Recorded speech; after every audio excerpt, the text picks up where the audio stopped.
Alright guys, I don't know how well this is going to translate, but over here is the Wall of Remembrance. It pretty much goes the full length of Van Buren, from Cactus to Van Buren, almost to the front entrance. This hill right over here is the main entrance. This is the Wall of Remembrance. They just call it the Wall. It has veterans' names on it. I'm just going to go ahead and pan it like this. I can't zoom it because I'm in the process of driving. And the road will curve. I had walked this wall at least once a day when I was working here in the cemetery. This is the newest part of the cemetery, as you know well now can see. And they have a newer section off to the left. Anyone that was ever in the military, the armed forces, what have you, who was qualified, can be buried here with their spouse.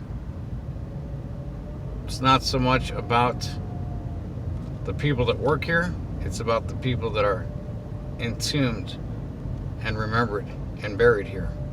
Because all this is about is remembering our loved ones, our family, our friends.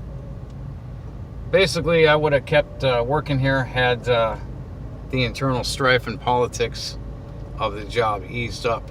It didn't, and therefore I decided it wasn't for me. So I went ahead and I left.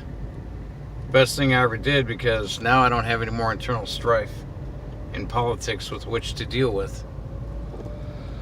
This was the actual first cemetery I had ever worked at, so it has a special place near and dear to my heart. Unfortunately, it just didn't work out for me. This is a newer section off to my left. As you can see, there is no dirt, but they did place the headstones. Everyone has been buried. They will lay sod and reposition all the headstones. This is what they do when they're making a new section. And this was under construction in 2011 when I was working here last.